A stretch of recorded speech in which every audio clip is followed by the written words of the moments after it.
If you've ever had a shoulder injury, you know it can be really, really frustrating to try to get your mobility back. Shoulders are probably one of the hardest joints that I've ever had to help somebody rehab.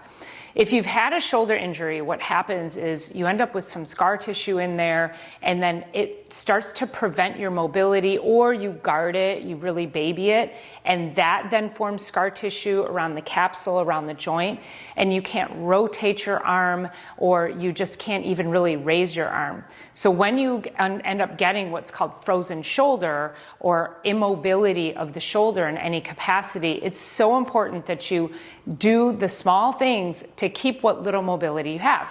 So I'm going to show you a stretch today that is going to help you if you have frozen shoulder. So it's going to help from the very beginning, and then I'm going to show you an advanced way. So as you start to progress and you start to improve the mobility of that shoulder, you'll be able to continue doing this particular stretch. So we really want to be able to get our hands behind our backs, just like that. So that's the test. Can you get your hand on the small of your back? And if you can't, then you need to do this stretch.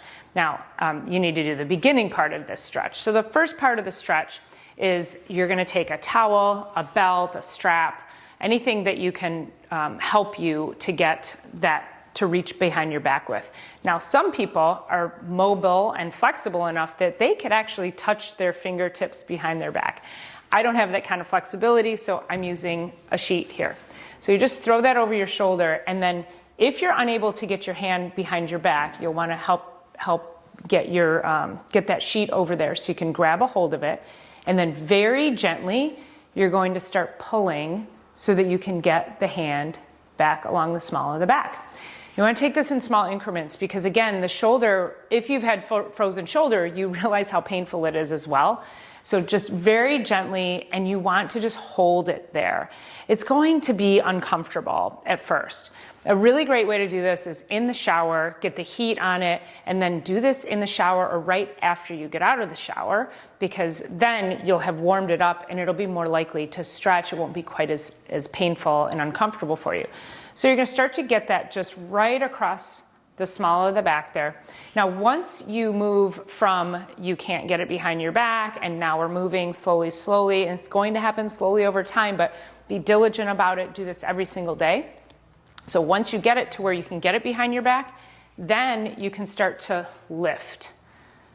And ultimately, that is going to, you can see just from the front there, how much it's pulling on my shoulder there. So that's really going to open that shoulder up and improve deep down into that joint capsule this rotation that we require for so many things. So again, as women, we need to put clothing on. We are driving with our kids in the back seat. We're constantly handing them snacks, maybe have to reach back and get buckle up a car seat or something.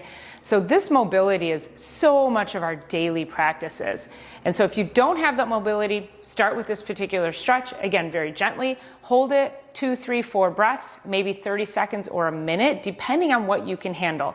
It shouldn't be extremely painful, but it will be a little bit uncomfortable because you literally have to start breaking down that scar tissue and opening up that joint capsule.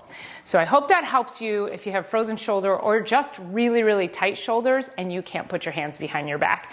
Let me know in the comments if this is helpful for you. Please don't forget to hit the subscribe button and share this page with everybody so that we can share this really great message of health and wellness to the world. All right, thanks so much for being here.